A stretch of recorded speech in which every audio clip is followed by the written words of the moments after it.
Amém, queridos? Eu gosto muito de correr. Quem me conhece mais de perto sabe que eu adoro, enfim, sair para dar uma corrida. Para mim é um momento em que eu relaxo, um momento em que eu, às vezes, dou uma esparecida, assim. E eu não sei porquê, se você souber a explicação, depois você me explica, mas os momentos, assim, em que eu sinto que eu sou mais criativo, talvez em que eu me sinta mais inspirado, são os momentos em que ou eu vou correr ou eu tomo banho. Não sei porquê, mas os momentos em que eu geralmente tenho algumas ideias, assim, que eu considero, às vezes, criativas. Nem todas são, obviamente, mas é sempre assim, é quando eu estou correndo ou quando eu estou tomando banho. Enfim, é assim comigo. Essa semana eu saí para dar minha corrida, né? Eu gosto de correr. E aí, em determinado momento, cara, Deus falou comigo, de verdade, assim. Falou de uma forma profunda ao meu coração. Eu senti, de fato, que eu, às vezes, perco muito tempo com coisas desse mundo, com coisas dessa vida que são inúteis, que não tem valor de fato, que não tem valor eterno. E enquanto eu corria, Deus falava comigo sobre isso, me veio o texto de Apocalipse 5, aquele momento em que João tem uma visão do trono e ele diz que ele vê milhões e milhões de anjos que adoram aquele que está sentado no trono e ao Cordeiro o tempo inteiro. O tempo inteiro. Meus irmãos, nesse momento, enquanto a gente está aqui, milhões e milhões de anjos adoram a Jesus, adoram o Cordeiro, reconhecem que Ele é único, suficiente, que Ele é o Deus de toda a criação, digno de toda adoração. Eu queria ler esse texto com vocês aqui nessa noite. Apocalipse, capítulo 5, a partir do verso 11. A gente vai ler do verso 11 ao verso 14. O apóstolo João, tendo essa visão do trono, ele diz o seguinte: vi e ouvi uma voz de muitos anjos ao redor do trono, dos seres viventes e dos anciãos, cujo número era de milhões e milhares de milhares, proclamando com voz forte: digno é o Cordeiro que foi morto de receber o poder, a riqueza, a sabedoria, a força, a honra, a glória e o louvor. Então ouvi que toda criatura que há no céu e sobre a terra, debaixo da terra e sobre o mar, e tudo que neles há, estava dizendo: aquele que está sentado no trono e ao Cordeiro sejam o louvor, a honra, a glória e o domínio para todos sempre. E os 4 seres viventes respondiam: amém. Também os anciãos se prostraram e adoraram. Amém. A gente precisa falar amém com convicção para um texto como esse. A gente precisa ler isso e precisa deixar o nosso coração ficar mexido com cada uma dessas palavras. Essa aqui é uma visão que João recebe de Jesus. Ele vê milhões e milhões de anjos que adoram a Deus de uma forma ininterrupta. Ele vê seres que adoram a Deus, ele vê anciãos que adoram a Deus. Toda a criação adora a Deus sem parar. Toda a criação adora o Cordeiro sem parar. Deus mexeu tanto comigo por meio desse texto. Meus irmãos, nesse momento, milhões e milhões é muita coisa, milhões de anjos estão adorando a Deus. Nesse exato momento, milhões e milhões de anjos adoram e reconhecem que Jesus é Deus e atribuem a Ele toda a glória e todo o louvor e toda a honra. E nós? A gente perde tanto tempo pensando em coisas dessa vida passageira, a gente perde tanto tempo desejando coisas nesse mundo caído, coisas que vão ficar aqui. Meus irmãos, se os nossos olhos fossem abertos nesse exato momento para a realidade da vida espiritual, se a gente pudesse enxergar toda a glória de Deus de forma manifesta, nós não faríamos nada diferente dos anjos, dos seres viventes e dos anciãos que João viu nessa visão do trono. Qual é o contexto desse trecho que a gente leu aqui essa noite?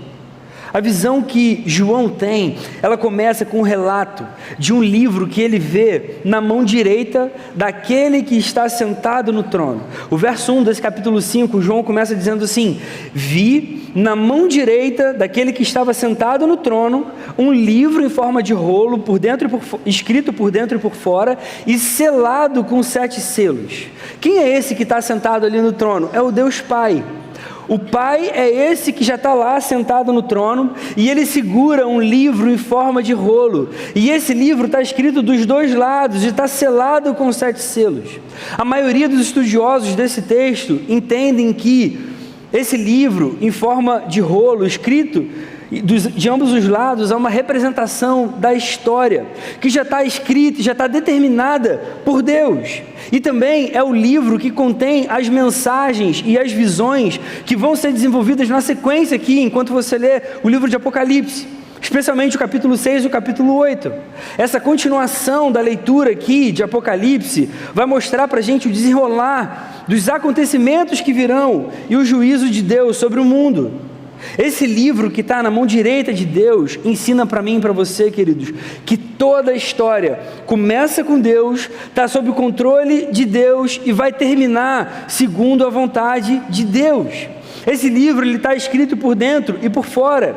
Significa que tudo já está traçado, tudo está escrito, determinado por Deus. Nada foi esquecido, nada foi omitido. O futuro está nas mãos de Deus. O juízo também só pode ser definido por Ele. Isso é importante para mim e para você. Muita gente tenta entender, tenta explicar o sentido da vida, o sentido do mundo. Ao longo da história, muitos pensadores, muitos filósofos, muitos estudiosos tentaram dar algum sentido para a vida fora de Deus, longe de Deus. Mas, meus irmãos, a verdade é que sem Deus não há sentido. Esse livro nas mãos de Deus dá para a gente a certeza de que a história está nas suas mãos, a consumação de todas as coisas, a consumação de todas as profecias, todo juízo vai ser executado por Deus. Meus irmãos, a vida tem sentido. Em Deus, a vida tem sentido. Eu e você não caminhamos para o acaso, a gente não caminha ao acaso, a gente não caminha para um fim trágico. As forças do mal não vão prevalecer. A gente tem esperança. Deus está no trono, Ele reina. Deus tem todo o domínio. Ele faz todas as coisas conforme o conselho da sua vontade. Toda a história da humanidade está na mão do Senhor. Não importa a fúria de Satanás, não importa a maldade que a gente vê no mundo, a história sempre vai estar na mão de Deus. Nada foge ao seu controle em momento nenhum. Porém, nessa visão, no inicinho, João vai dizer que ele vê o livro selado. O livro que Deus segura na sua mão está selado com 7 selos. O número 7 tem um significado especial.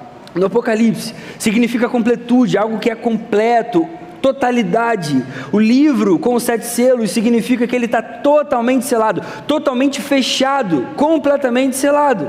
A história sem Deus seria como um livro lacrado. Só Deus pode dar sentido à história, à vida de qualquer ser humano. Pior, meus irmãos, a vida sem a intervenção de Deus seria juízo sem redenção para nenhum de nós. E por isso há uma reação do apóstolo João. Quando você lê o texto, ele relata que quando ele tem essa visão no primeiro momento e vê esse livro selado com 7 selos, ele fica desesperado e ele chora muito. João chora muito, por quê? Porque ninguém era capaz de abrir esses selos. Ninguém era digno nem mesmo de olhar para esse livro. E aí um anjo poderoso faz um questionamento para ele: quem é digno de quebrar os selos e abrir o livro? É claro que essa pergunta é uma pergunta retórica, não é uma dúvida que o anjo tem ali, que ele quer tirar. Não, meus irmãos, isso é para deixar claro para mim e para você que ninguém é digno de mudar o rumo da história. Por isso que João deixa claro que ninguém, nem no céu, nem sobre a terra, nem debaixo da terra, ninguém podia abrir o livro, nem mesmo olhar para ele. Ninguém pode mudar o juízo perfeito de Deus. E aqui precisa ficar evidente para mim e para você a impotência humana diante da vida. diante do poder de Deus, diante do futuro, diante do pecado, diante do seu juízo. Meus irmãos, nós não podemos fazer nada diante desse Deus poderoso. É por isso que João chora muito. João chora demais, e surge uma grande questão: quem é digno então de fazer alguma coisa? Se o mundo está como está, se a gente vê perseguição acontecendo, se a gente vê violência aumentando, se a gente vê guerras por toda parte, corrupção, maldade, indiferença, quem pode fazer alguma coisa diante de tudo isso? E lembra de um detalhe importante aqui: João, quando recebe essa visão, ele está exilado numa ilha chamada Patmos, enquanto ele recebe essa revelação do Apocalipse. A essa altura, todos os apóstolos já tinham morrido, meus irmãos, morridos de uma forma terrível, torturados por amor a Jesus. João era o único dos apóstolos que ainda estava vivo. João, ele foi exilado exatamente pela sua fé, pelo seu amor a Jesus. A igreja nesse tempo passava por grande perseguição. Imagina, nesse contexto, igreja sendo perseguida, todos os seus amigos, aqueles que creram em Jesus com você, que caminharam com o Salvador, de repente você tem uma visão de um livro que ninguém pode abrir. Ninguém é capaz de mudar o rumo da história. João chora muito, ele entra em crise diante da impotência de qualquer um em toda a criação. Mas nesse momento um dos anciãos consola João e diz: não chore, eis que o leão da tribo de Judá, a raiz de Davi, venceu para quebrar os 7 selos e abrir o livro. E aí João então diz que ele vê no meio do trono e dos 4 seres viventes, entre os anciãos, em pé, um cordeiro que parecia que tinha sido morto. Ele tinha 7 chifres, bem como 7 olhos, que são os 7 Espíritos de Deus enviados por toda a terra. O cordeiro foi e pegou o livro da mão direita daquele que estava sentado no trono. E quando ele pegou o livro, os 4 seres viventes e os 24 anciãos se prostraram diante do cordeiro. Aleluia! O que eram esses 4 seres viventes, esses 24 anciãos? O que eles significavam? Os 4 seres viventes, eles estão ali no meio ao redor do trono. Os principais teólogos vão dizer que eles representam a totalidade da natureza. Os 4 seres viventes, no capítulo anterior, João faz uma descrição sobre cada um deles. Então ele vê um leão, um boi, uma águia e um homem. O leão representa os animais selvagens, o boi, os animais domésticos, a águia, os animais que voam, e o homem, a humanidade. Esses 4 seres viventes representam toda a grandeza, todo o poder, toda a beleza da natureza. Nessa figura em que você vê 4 seres viventes adorando o Cordeiro, isso significa que toda a criação, toda a natureza se dobra diante do Cordeiro, se dobra diante de Deus.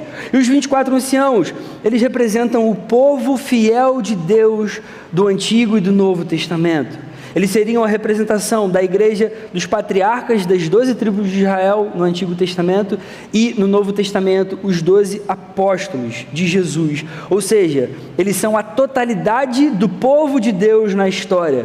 Nesse momento toda a igreja também se curva e adora o Cordeiro.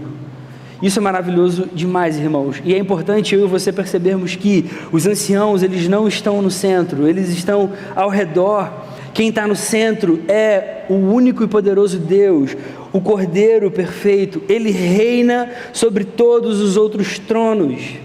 Apesar de todo esse simbolismo dos 4 seres e dos 24 anciãos, uma coisa é incontestável para mim e para você: Deus é o único que é digno de toda adoração, de toda honra, majestade e glória para sempre. Todos se prostram diante do Cordeiro e declaram louvor. Se antes João chorava muito porque ninguém era digno, agora a figura muda completamente. Meus irmãos, agora com Jesus existe esperança para toda a humanidade. Existe alguém que tem todo o poder, toda a autoridade, tem dignidade de olhar e de abrir o livro. Existe alguém que é capaz de dirigir toda a história. Existe alguém que pode dar sentido à vida. Esse alguém é Jesus, meus irmãos. O nosso Deus, o nosso Salvador, Jesus, e somente Ele tem todo o poder, tem toda a autoridade. Ele é o Criador, Ele é o sustentador, Ele é o Redentor, Ele é o Senhor. Só Cristo tem a chave da história nas suas mãos. Ele venceu a morte. Então todas essas coisas que eu estou falando até agora são possíveis. Somente Jesus pode livrar a gente do juízo e da ira de Deus, que vão ser detalhados nos próximos capítulos do livro de Apocalipse. À medida que os selos vão se abrindo, Deus vai decretando o seu juízo. Por que Jesus aparece como cordeiro? Porque ele foi um sacrifício suficiente, único e definitivo por todos aqueles que creem no seu nome. Por isso que João diz que ele viu um cordeiro que parecia que tinha sido morto, mas ele estava em pé, no centro do trono, cercado pelos 4 seres viventes e pelos anciãos. Aqui a gente pode ver todo o poder e a dignidade de Jesus, toda a sua majestade. Ele estava no centro, ele é a razão de toda a adoração. Ele podia se sentar no trono junto com aquele que já estava lá. Jesus é Deus, meus irmãos.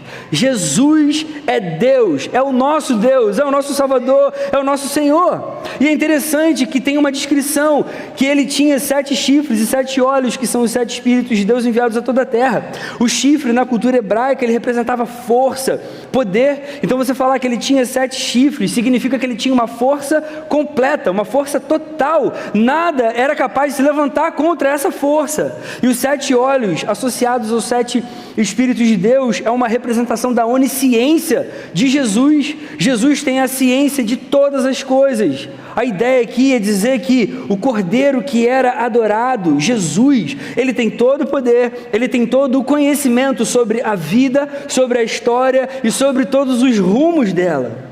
Tudo está sob o domínio de Jesus. Jesus tem toda a história nas suas mãos. Depois então que João vê o Cordeiro poderoso, sendo capaz de abrir os selos, aí que ele vai relatar aquilo que a gente começou lendo aqui essa noite. Aí que ele vai dizer que então, a partir desse momento, ele vê milhões e milhões, milhares e milhares de anjos que adoram incessantemente, junto com os seres viventes e junto com os 24 anciãos. Meus irmãos, isso é maravilhoso demais. Diante de tanta glória, diante de todo esse poder, de toda essa majestade, como a gente pode perder tanto tempo nessa vida? Essa foi a pergunta que eu fiquei me fazendo essa semana, o tempo todo. Como a gente pode deixar de se deslumbrar com a glória de Jesus, com o que Ele conquistou para cada um de nós naquela cruz, meus irmãos? Isso é maravilhoso demais.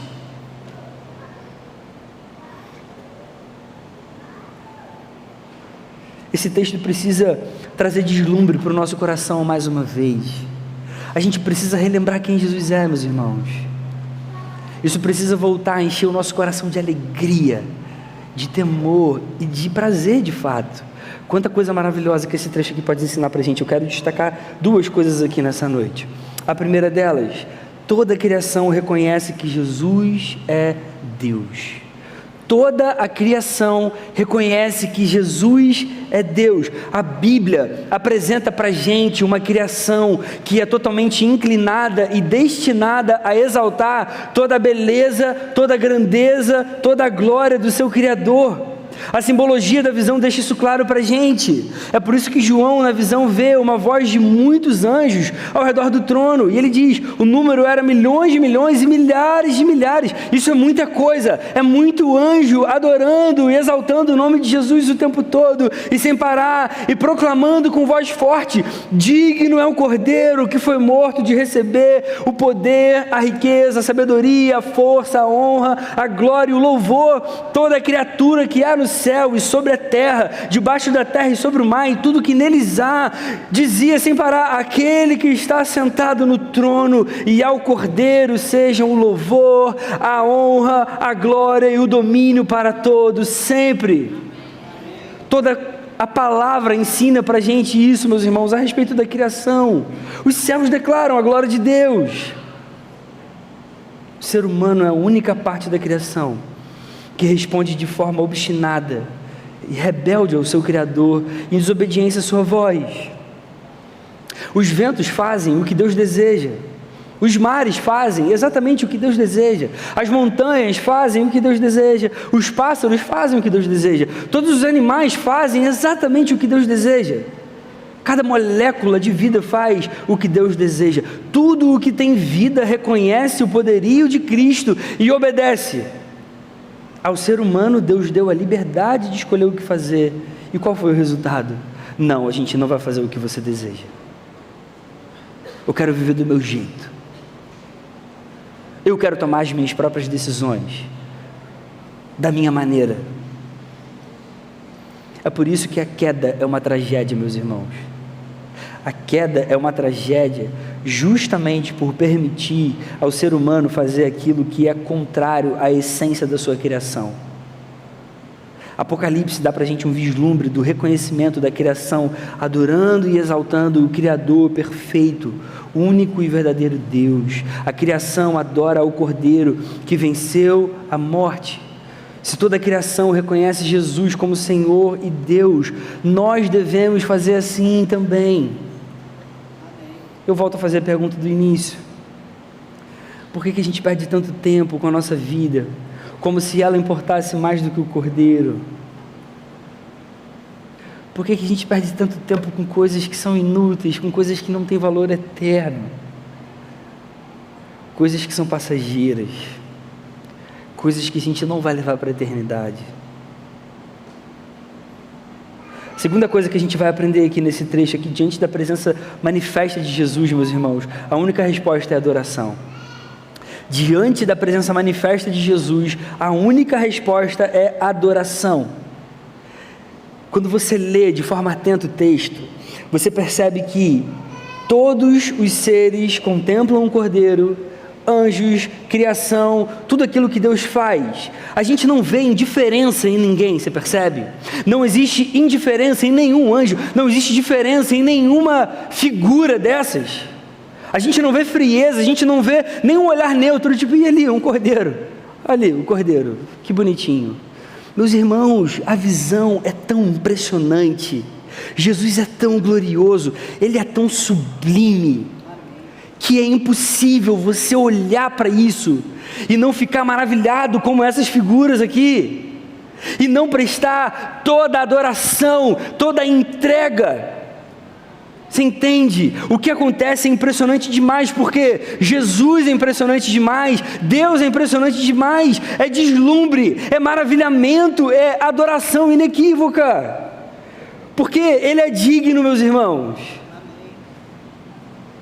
É por isso que você vai ver em outros trechos do Apocalipse que essas criaturas, esses seres estão sempre adorando a Deus, eles estão sempre dizendo: digno ao Cordeiro que foi morto de receber poder, riqueza, sabedoria, força, honra, glória e louvor. Aquele que está sentado no trono e ao Cordeiro sejam louvor, a honra, a glória e o domínio para todo sempre. Santo, santo, santo é o Senhor Deus, o Todo-Poderoso, aquele que era, que é e que há de vir. E essas coisas acontecem constantemente. Por quê? Porque não tem como existir outra reação. Se os nossos olhos fossem abertos nesse exato momento, a gente percebesse agora toda a beleza e a perfeição da glória manifesta de Deus, meus irmãos, nós cairíamos de joelho nesse exato momento em adoração, em quebrantamento, em choro diante desse Deus que é digno de receber toda essa adoração aqui. Se percebe? A gente cairia instantaneamente nesse chão diante de tanta glória. É por isso que nenhuma entrega de louvor é extrema demais diante de Jesus. Sabe quando você vê alguém buscando de uma forma sedenta mesmo, querendo mais de Jesus o tempo todo? Essa pessoa jejua mais, ela quer se aproximar, ela quer buscar mais, ela toma decisões que às vezes a gente considera meio extremas. Um tempo atrás, eu conversava com um casal de amigos, meu e da Lê. Eles estavam aqui, eles foram morar num outro país, estão frequentando uma outra igreja, e lá eles conheceram alguns jovens impressionantes que sentiram no coração o desejo de servir como missionários em países onde a perseguição aos cristãos é gigantesca, é ferrenha mesmo. Um desses jovens se virou para esse casal de amigos e falou assim: eu sinto que eu nasci para isso, eu sinto que eu nasci para morrer pelo Evangelho, eu quero ir para o meio da perseguição, é para isso que eu estou aqui. Meus irmãos, talvez algumas pessoas olhassem para essa atitude e pensassem: cara, isso é demais, não faz isso não, dá um pouco mais de valor à sua vida. Mas diante de tudo que a gente vê na palavra sobre quem Jesus é, sobre o que Ele fez por cada um de nós. Meus irmãos, é isso que eu estou querendo dizer. Nenhuma entrega, nenhuma adoração, nenhuma expressão de louvor é demais, entende? É extrema o bastante diante desse Salvador, desse Deus revelado nas Escrituras. Nenhuma entrega de louvor é extrema demais diante de Jesus. Amém? Nosso Salvador é maravilhoso demais. Queria fazer algumas aplicações de tudo isso que a gente aprendeu com esse trechinho aqui essa noite.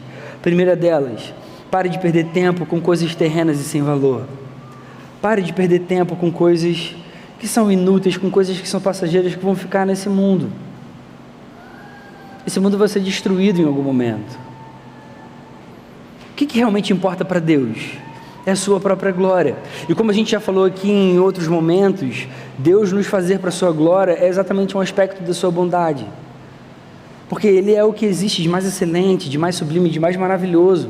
Quando a gente se volta para isso, para esse Deus, a gente encontra alegria verdadeira, a gente encontra prazer mesmo, a gente foi criado para isso. Isso é maravilhoso demais.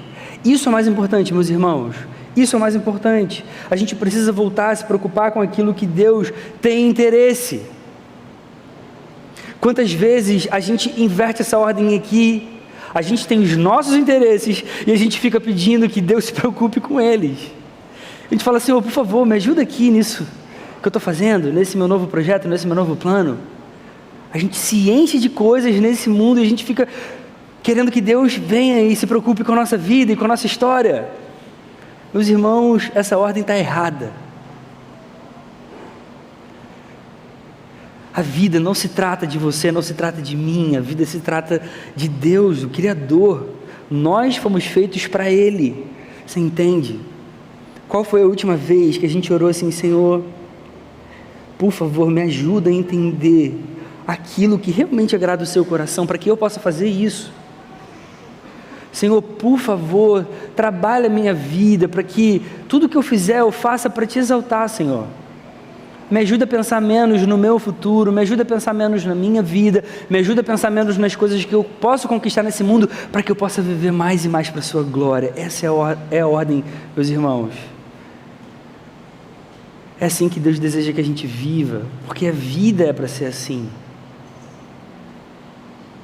Se tudo que existe adora a Jesus sem parar, por que a gente para constantemente? É claro que é por causa da dureza do nosso coração. Então a gente precisa lutar para a gente parar de ficar se deslumbrando com coisas aqui desse mundo. É claro que não é fácil, meus irmãos. Não é fácil, mas é a melhor forma de viver. Na verdade, é a única forma de viver de verdade. Nosso maior desejo não é viver eternamente com Jesus. A gente precisa começar a praticar isso aqui, ainda nesse mundo caído. E à medida que a gente viver dessa forma, a gente vai ter uma alegria que nada nesse mundo pode trazer. E a gente vai ver pessoas tendo atitudes assim, mesmo em meio ao caos, mesmo em meio a coisas ruins, humanamente falando, mas sentindo uma alegria que você não consegue explicar. E um prazer que nada nesse mundo traz. Deus deseja que a gente viva assim. A gente precisa desejar mais aquilo que Ele deseja. Nosso emprego, às vezes a gente acha que é importante. Nossa casa é importante. O nosso futuro é um pouco importante. A nossa vida é importante. Mas, meus irmãos, isso tudo não é tão importante assim, perto de quem Jesus é. Que Ele volte a ser o objeto de maior valor nas nossas vidas. Segunda aplicação, viva sem medo. Viva sem medo. Se apenas Jesus é digno e capaz de receber, de olhar, de abrir o livro, a gente pode descansar de verdade, a gente pode acreditar que Ele nos ama realmente e Ele cuida de todos nós. Se Ele tem poder, se Ele tem força, se Ele venceu a morte, se tudo está sob o seu domínio, se você acredita em tudo que a gente está falando até agora aqui, a gente não tem o que temer. Nós não temos o que temer. Não existe nada que possa nos satisfazer mais do que isso, mais do que Jesus e a sua glória. A gente não precisa mais se preocupar com coisa alguma.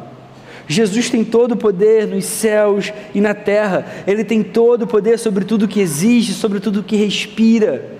Eu espero que a essa altura você já esteja com uma sensação de reverência, de temor gigante diante desse Jesus que a gente está descrevendo até agora. Você consegue imaginar, mesmo que de uma forma fraca e falha, toda essa grandeza que Jesus tem?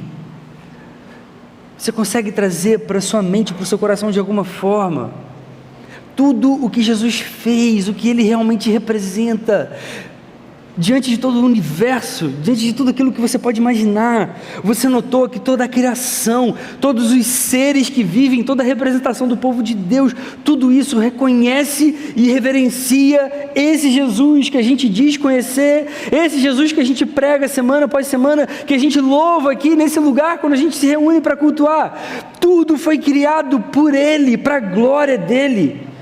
Meus irmãos, apesar de toda a simbologia do texto, o que Deus deixa claro para todos nós com essa visão é que se não fosse por Jesus, não haveria esperança para ninguém, porque a ira justa e santa de Deus não seria afastada da nossa vida, porque não haveria significado na nossa vida sem Jesus, porque a gente não saberia o porquê e o para que a gente vive.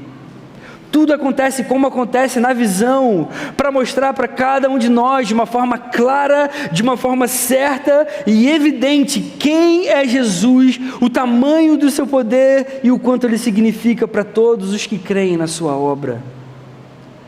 A gente pode viver sem medo. Isso é maravilhoso, meus irmãos. Sem medo da morte, sem medo do futuro, sem medo até mesmo da violência ou da perseguição. Por fim, a última aplicação: adore verdadeira e incessantemente a Jesus. Diante de tudo que Jesus fez, diante do que o seu sacrifício representa, diante de tudo que Ele é de fato, diante de tudo que a gente recebe pelo seu poder e bondade, só nos resta adorar. Só nos resta adorar, só nos resta reconhecer, reverenciar e exaltar a Jesus. O que a gente vê nesse capítulo 5 de Apocalipse é o que todos fazem diante de Jesus. Diante de Jesus não existe inércia. Diante de Jesus as coisas não são mais ou menos, não são neutras. Diante de Jesus existe deslumbramento, existe adoração. A gente fica impressionado. Irmãos, nós temos um Deus que se faz homem, entra na história, dá a própria vida para que todos aqueles que crescem nele fossem salvos e tivessem um relacionamento com Deus restaurado. Não sei se você já pensou na razão da sua existência. Se hoje perguntassem para você, por que você existe? Qual é o objetivo principal da sua vida? O que você responderia? Como você daria uma resposta como essa? Qual seria a sua resposta sincera? Quando a gente entende o propósito maior de Deus com a sua criação, a gente entende que Ele nos criou para a sua glória, para a sua adoração. Esse é o assunto mais importante da nossa vida, meus irmãos. Esse é o assunto mais importante da nossa vida, porque se você faz qualquer outra coisa que não tenha esse objetivo, você não vai encontrar sentido na sua vida, e consequentemente você não vai encontrar uma alegria duradoura, você não vai encontrar satisfação, você não vai encontrar paz, você não vai encontrar relevância nesse mundo. Quando a gente entende que a gente vive para a glória de Deus, de verdade, quando a gente começa a fazer tudo para que esse objetivo seja alcançado, aí, meus irmãos, qualquer coisa que a gente fizer, qualquer coisa vai trazer alegria, qualquer coisa vai satisfazer a alma, qualquer coisa vai dar paz, ainda que, humanamente falando, pareça caos, pareça dificuldade, pareça preocupação, entende? Jesus vai encher, e a gente foi criado para ser enchido por Ele. Essa é a diferença, meus irmãos. Jesus é o Cordeiro perfeito que nos cerca, Ele é o Cordeiro que nos ama, se importa com a nossa vida, nos traz de volta para o nosso propósito de adoração. Quando Ele se revela, a gente entende o seu poder, a sua autoridade, a sua sabedoria, a sua dignidade, invariavelmente a gente adora. Essa é uma resposta natural. não por imposição, mas por entendimento, e por não existir outra reação que faça mais sentido diante de quem Ele é. Concluindo, essa visão que João teve, e a gente viu aqui essa noite, só mostra pra gente o tamanho do amor que Deus tem por nós. Então, meus irmãos, mais uma vez, só nos resta adorar, porque Jesus é digno. Só Jesus é digno de toda adoração. Entender tudo que a gente viu aqui essa noite é maravilhoso e traz a gente para o objetivo principal das nossas vidas desde a criação. Nós somos o que somos para a glória e adoração de Deus. E isso não se restringe só a um culto como o de domingo. Precisa ser todos os dias. Amanhã, quando a gente acordar, a gente vai estar existindo para a glória de Deus. Então faça esse momento valer a pena na presença dEle. Que seja assim, irmãos. Que essa visão que João teve mexa mesmo com o nosso coração, tire a gente de qualquer frieza, de qualquer apatia, de toda indiferença, que a gente realmente aprenda a adorar a Deus em todas as áreas, no nosso casamento, no namoro, nas nossas amizades, no nosso trabalho, na nossa família, quando a gente se servir, que a gente possa junto parar de perder tempo com o que não importa de verdade, amém? Senhor, muito obrigado pela sua palavra, obrigado por quem você é, obrigado pelo seu amor, obrigado porque você revela pra gente quem você é de fato, Jesus. Obrigado porque a gente pode ver a sua glória e o seu poder por meio da sua palavra. Eu sei, Senhor, que um dia a gente vai te ver face a face e tudo isso aqui vai fazer muito mais sentido para o nosso coração, mas obrigado por revelar isso para que a gente consiga viver dias melhores na sua presença, Senhor. Ajuda a gente a se importar com aquilo que importa para o seu coração. Ajuda a gente a se voltar para o Senhor cada vez mais. Que a gente se aproxime, Deus, cada vez mais da sua presença. Abençoa para que nesse período de preparo do nosso coração para os dias de retiro, que a gente tenha realmente experiências novas contigo, Senhor. Que a gente volte a se deslumbrar com a sua presença, que a gente volte a te amar com todo o coração, como você é digno de ser amado e adorado. A gente ora assim no seu nome glorioso, Jesus. Amém. Amém.